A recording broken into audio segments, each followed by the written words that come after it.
Good morning students, I am Namita Said welcomes you in BBVN online classes, and today we'll continue with our chapter Albert Einstein. And till now we have read about the father of modern physics and the inventor of the theory of relativity. That Albert Einstein, he was very dull student in during his school days, and he was not at all liked by his teachers, and he was actually expelled from the school also. Actually, he focused on practical learnings instead of rote learning, and he wanted that the students should actually learn in a critical ways. The manner of learning should be very practical, and they should use they could invent and explore the things which was not at all possible in demo or the lectures teaching style. Okay. So actually then we read about his bad conversations with his history teacher Mr. Braun, and then we saw that he had a very good friend named Yuri, and he was not at all satisfied with his school and with his lodging also, because there his landlady, she actually created a very nuisance, and he used to shout a lot on her children. And then his husband also, he used to beat her every Saturday when he used to drink. So all these things we actually have learned, and we came to the conclusion that all in all Albert Einstein, he did not like the environment of school and the environment of his living area. Okay, so now I was having the conversation with Yuri से बात कर रहे हैं वो कि वो अब school छोड़ के जाना चाहते हैं, लेकिन उनके फादर जो है वो उन्हें फोर्स करते हैं कि उन्हें बिना डिग्री के डिप्लोमा के वो वापस नहीं लेके जाएंगे। और एल्बर्ट को ना पढ़ना अच्छा लग रहा है स्कूल में, ना टीचर्स को उन्हें पढ़ाना अच्छा लगता है, क्योंकि वो प्रैक्टिकल थिंकिंग को ज़्यादा फोकस करते हैं। I doubt it, said Albert gloomily. Gloomily means very sadly. बड़े दुख हो के उन्होंने बोला कि मुझे तो नहीं लगता कि मैं कभी अच्छा स्टूडेंट बन भी पाऊँगा। I don't think I will ever pass the exams for the school diploma. मुझे नहीं लगता मैं कभी भी अपने स्कूल का जो एग्जामिनेशन है कभी भी पास कर पाऊँगा। He told his cousin Elsa the same next time she came to Munich. और सेम यही बात उन्होंने अपनी कज़न एल्सा को भी कही थी जो मुनिच उस समय आई थी। मुनिच एक्चुअली एल्बर्ट आइंस्टाइन जो हैं वो जर्मनी के ही रहने वाले हैं, और मुनिच में बॉर्न एंड ब्रॉट अप हुए हैं, एजुकेशन भी वहीं की हुई है। लेकिन उनके जो फादर हैं वो एक्चुअली उनका बिजनेस फेल हो चुका था मुनिच में, इसलिए ही मूव्ड टू इटाली, और वहाँ पर उन्होंने अपना बिजनेस स्टार्ट किया हुआ था। और एल्बर्ट जो थे वो मुनिच में ही पढ़ते थे, ठीक है। और उनकी जो सिस्टर थी मारिया, और उनकी जो मदर थी वो उनके फादर के साथ रहती थी उस समय। So normally she lived in Berlin. Berlin में कौन रहती है? एल्सा रहती है, यानी वो भी जर्मनी में ही रहती है। Where her father had a business, और बर्लिन में उनकी जो एल्सा है उसके फादर का बिजनेस है। तो जब वो मुनिच आई थी एल्बर्ट से मिलने, तब एल्बर्ट ने सेम यही बात उसको बोली थी कि मैं यहाँ से जाना चाहता हूँ, लेकिन मेरे फादर विदाउट डिप्लोमा मुझे नहीं जाने देंगे। I am sure you could learn enough to pass the exams Albert if you tried, she said. I know lots of boys who are much more stupid than you are, who get through. They say you don't have to know anything. You don't have to understand what you were taught. Just be able to repeat it in the exams. तो उसने बोला कि तुम्हें इतना मतलब है ना tension लेने की ज़रूरत नहीं है, तुम्हें सिर्फ क्या करना है एग्ज़ाम में पास होने के लिए, सिर्फ रोट लर्निंग करनी है, क्रैम करना है, चीज़ को रट लो। तुम्हें समझने की क्या ज़रूरत है, ना तुम्हें इसे गो थ्रू करने की ज़रूरत है, सिर्फ उन चीज़ों को 4-5 बार पढ़ो, तुम्हें लर्न हो जाएगा, और उसके बाद जैसा का जैसा तुम एग्ज़ाम में जाके लिख देना, एटलीस्ट पास तो हो जाओगे। मैंने तुमसे भी ज़्यादा बड़े स्टूपिड बच्चे देखे हैं, लेकिन वो क्या करते हैं, रट लेते हैं हर एक चीज़ को और एग्ज़ाम में जाके लिख आते हैं। बाद में किसे है कि तुम्हें याद है या नहीं है, बस तुम्हें तो एग्ज़ाम पास करना है। That's the whole trouble, said Albert. I'm not good at learning things by heart. लेकिन एल्बर्ट ने एल्सा को क्या बोला कि बात तो प्रॉब्लम तो यही आती है ना, मेरे साथ ट्रबल ही यही है, मुसीबत ही यही है कि मुझे कोई भी चीज़ रट नहीं सकता मैं बाय हार्ट, यानी उसको प्रैक्टिकल लर्निंग चाहिए, उसको समझना है चीज़ों को, यानी कि कंटिन्यू पूरी लाइफ के लिए वो चीज़ उसके साथ चले, वो नॉलेज लेना चाहता है, क्वालिफिकेशन नहीं लेना चाहता सर, ठीक है। You don't need to be good at it. Anyone can learn like a parrot. You just don't try. And yet I always see you with a book under your arm, added Elsa. What is the one you are reading? So उसने बोला Elsa ने कि तुम्हें क्या ज़रूरत है, तुम्हें किसने कहा कि तुम्हें लर्निंग में अच्छा होना है? किसी को भी ज़रूरत नहीं होती। सब तो कोई भी ऐसा इंसान है जो तोते की तरह रट सकता है, तो तुम्हें कुछ ट्राई करने की ज़रूरत नहीं है। लेकिन ये हमेशा मैं तुम्हारे आर्म के नीचे एक बुक देखती हूँ।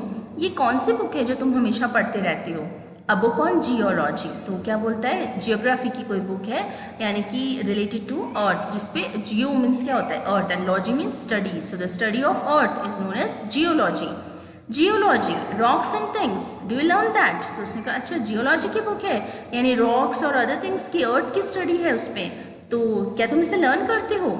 No, we have hardly any science at school. उसने कहा नहीं, हमारे स्कूल में साइंस नहीं है।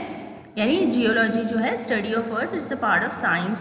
अलग अलग देशों में अलग अलग होता है ना कि एजुकेशन सिस्टम, तो वहाँ पे साइंस में लिया जाता है जियोलॉजी को।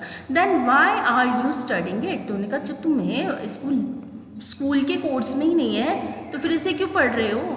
Because I like it, isn't that a good enough reason? उसने कहा मुझे अच्छा लगता है इसे पढ़ना, इसलिए मैं इसे पढ़ता हूँ। क्या ये एक अच्छा रीज़न नहीं है? एल्सा साइड, एल्सा ने गहरी सी सांस ली, आह भरी उसने।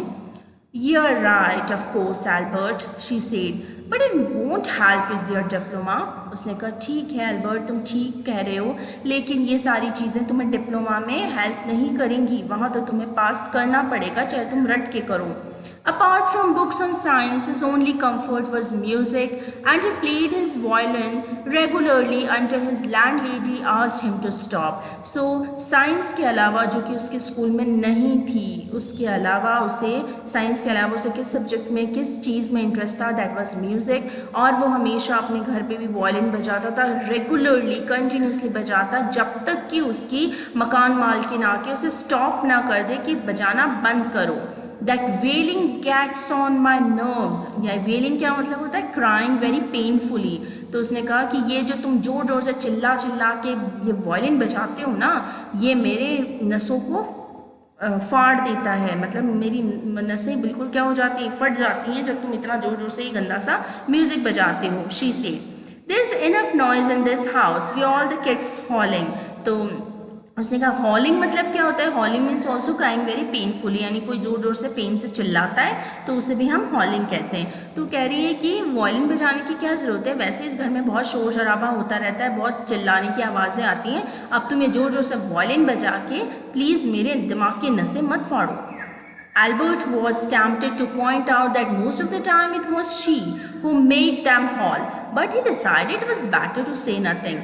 अब एल्बर्ट को गुस्सा आ गया, उसने बोला बड़ी इच्छा थी उसकी ये बोलने को कि ये जो घर में चिल्लाने की जो आवाज़ आती है ना, आप ही उकसाती हैं दूसरों को चिल्लाने के लिए, लेकिन फिर उसने सोचा कि ऐसा कहना शायद अच्छा नहीं होगा। I must get away from here, he told Yuri after 6 months alone in Munich. It is absurd that I should go on like this. In the end, it will turn out I have been wasting my father's money and everyone's time. It will be better for all if I stop now. तो वो क्या बोल रहे हैं कि मुझे यहाँ से चले जाना चाहिए। 6 महीने हो गए मुनिच में अकेले रहते हुए, और ये बहुत ज़्यादा अपसर्ड मीन्स ऑकवर्ड है, मुझे बिल्कुल कंफर्टेबल नहीं फील होता यहाँ पर, और फिर मेरा मन भी नहीं लगता स्कूल में ना घर पे, और जब मतलब मैं कंसिक्वेंटली होगा क्या? एज ए रिज़ल्ट अगर मैं अच्छा नहीं पढ़ूंगा, एग्ज़ाम में पास नहीं होऊंगा, तो क्या होगा कि मेरे फादर का जितना भी पैसा है वो सब किस में चला जाएगा? वेस्ट चला जाएगा, और मैं यहाँ कितने लोगों का टाइम भी तो वेस्ट कर रहा हूँ। इससे बेटर है कि मुझे ये सब चीज़ें स्टॉप कर देनी चाहिए यहीं पर। And then what will you do? Asked Yuri asked. फिर यूरी ने कहा ठीक है तुम यहाँ से चले जाओगे, ठीक है तुम यहाँ तुम्हें अच्छा नहीं लग रहा, लेकिन फिर वहाँ जाके तुम क्या करोगे? I don't know, if I go to Milan I am afraid my father will send my back unless. His eyes gleamed with a sudden idea. Yuri, do you know any friendly doctors? So उसने बोला ठीक है, मैं मिलान चला जाऊँगा, Italy, मिलान मतलब Italy चला जाएगा उसके फादर के पास में। लेकिन उसने कहा कि मुझे तो डर लगता है कि मेरे फादर भी मुझे वापस नहीं वहाँ रखेंगे मिलान में, क्योंकि इटाली में, क्योंकि वो ये चाहते हैं कि मैं डिप्लोमा लेके उनके पास जाऊं, और जब तक मैं डिप्लोमा नहीं लूँगा वो मुझे वापस भेज देंगे स्कूल में। ये सोचते सोचते एकदम से उसकी जो आंखें हैं उनमें चमक आ गई। ग्लीम्ड मतलब शाइनिंग, उसमें एकदम से चमक आ गई और उसके दिमाग में एक अचानक से एक आइडिया आया। उसने बोला, Yuri, do you know any friendly doctors? क्या तुम्हारे निगाह में, क्या तुम जानते हो किसी अच्छे से डॉक्टर को जो तुम्हारा फ्रेंड हो? I know a lot of medical students and some of them are friendly, said Yuri. अब यहाँ जो यूरी है ना वो भी मेडिकल स्टूडेंट है, ओके। तो वो बोलते हैं मेडिकल स्टूडेंट को तो बहुत जानता हूँ, बहुत सारे मेरे फ्रेंड्स भी हैं, said Yuri. Doctor, no, I never had enough money to go to one. Why? उसने कहा डॉक्टर, इतना तो पैसा नहीं है कि डॉक्टर के पास कभी जाया जा सके। उसने पूछा क्यों पूछ रहे हो? Suppose, said Albert, that I had a nervous breakdown. Suppose the doctor would say, it's bad for me to go to school and I need to get right away from it. उसने बोला, imagine करो कि मुझे nervous breakdown हो गया। Nervous breakdown मतलब दिमाग की नसें फट गई हैं, है ना, मैड हो गया है, लाइक दैट। तो डॉक्टर ने मुझे सलाह दी है कि मुझे स्कूल जाना अच्छा नहीं है मेरे लिए, है ना, तो मुझे घर पे ही रेस्ट करना चाहिए और बेटर हो कि मैं यहाँ से चला जाऊँ।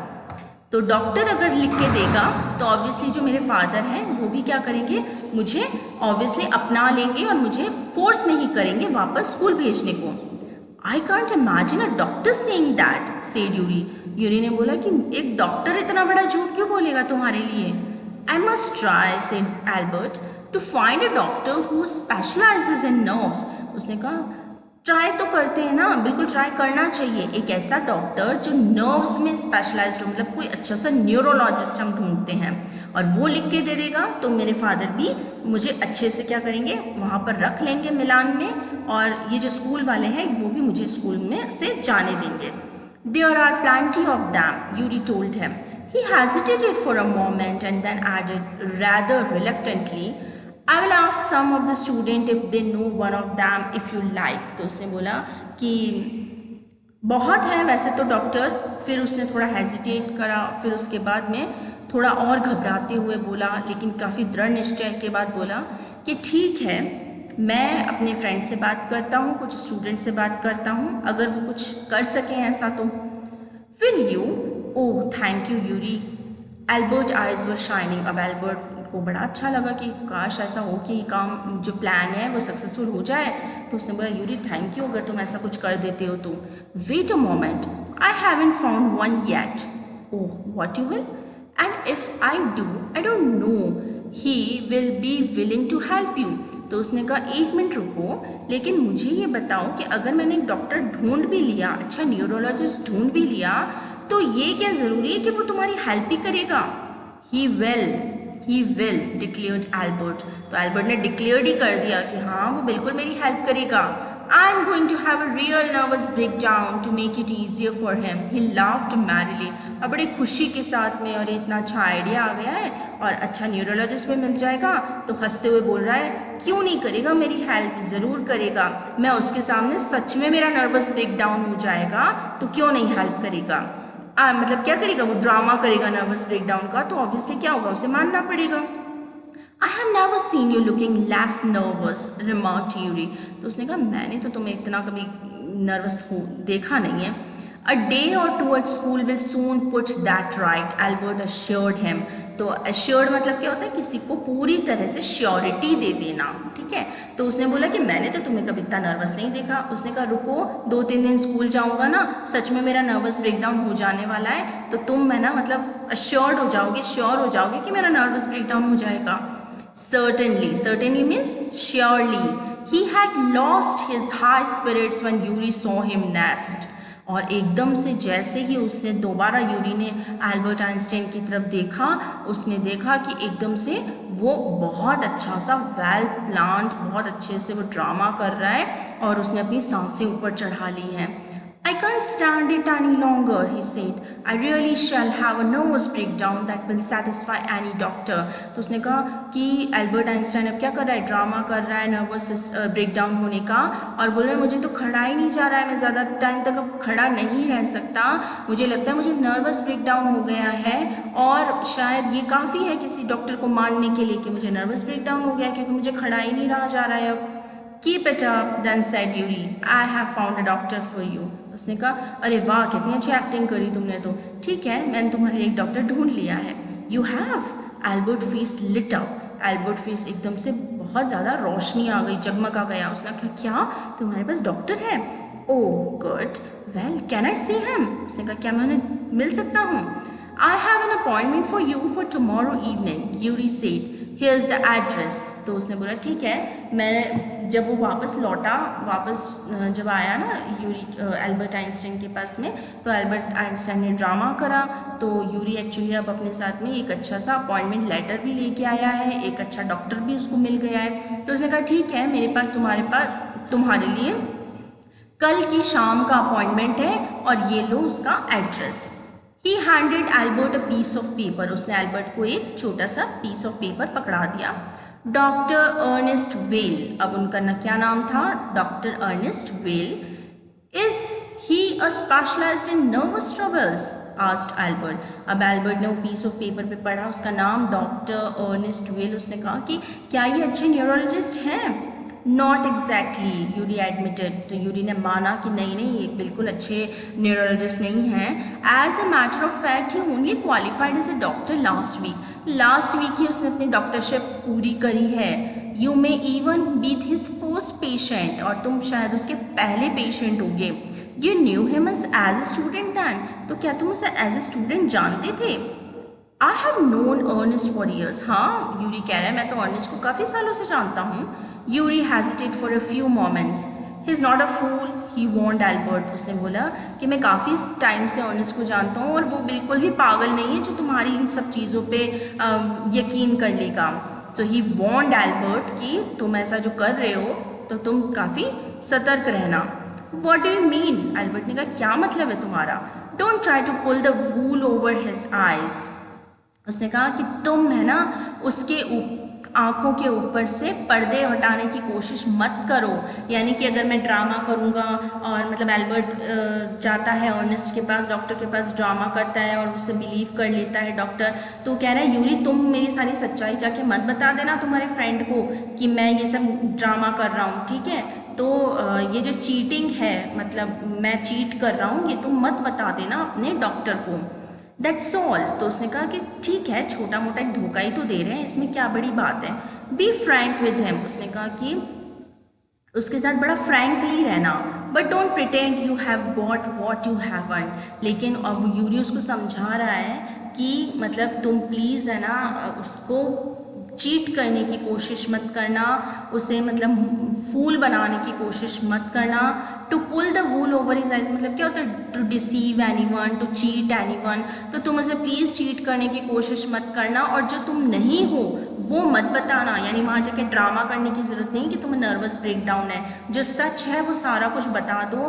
बी फ्रैंक, जो तुम्हें प्रॉब्लम है वो अर्नेस्ट के साथ तुम डिस्कस कर लेना. Not that you would deceive anyone, और तुम किसी को भी धोखा नहीं देने वाले हो. Yuri added, you are the world's worst liar. मतलब तुम दुनिया के सबसे बड़े लायर हो, और तुम कभी किसी को चीट नहीं करोगे. Albert spent the next day wondering what to tell the doctor. अब tomorrow morning मतलब next day evening को उसका अपॉइंटमेंट था. अब वो सुबह से सोच रहा है कि भैया क्या बोलेंगे डॉक्टर को जाके. उसने तो बोल दिया धोखा नहीं देना है, उसने बोल दिया चीट नहीं करना है, बोलूँगा क्या जाके मैं. When the time arrived for his appointment, he had worried over it so much that he really was quite nervous. अब जब उसके अपॉइंटमेंट का टाइम आया तो एल्बर्ट ऑटोमेटिकली इतना ज़्यादा नर्वस हो गया है सोच के कि अर्नेस्ट के सामने बोलना क्या है, ये सोच के वो बहुत ज़्यादा नर्वस हो गया था. ठीक है, और नर्वस ब्रेकडाउन का हम ये भी मतलब निकाल सकते हैं कि कई बार हम बहुत ज़्यादा सोचते हैं ना, टेंशन लेते हैं, तो क्या होता है दिमाग हमारा थोड़ा ख़राब हो जाता है, बहुत ज़्यादा टेंशन हो जाती है, डिप्रेशन में चले जाते हैं. So related to these things कि हमारी ब्रेन से रिलेटेड चीज़ें जब हम बहुत ज़्यादा स्ट्रेस नहीं ले पाते और तो ये होता है नर्वस ब्रेकडाउन की। इसमें अलग अलग चीज़ें, जैसे कभी बहुत ज़्यादा स्ट्रेस लेने से किसी के दिमाग की नसें फट जाती हैं, कोई बहुत ज़्यादा स्ट्रेस लेने से डिप्रेशन में चला जाता है।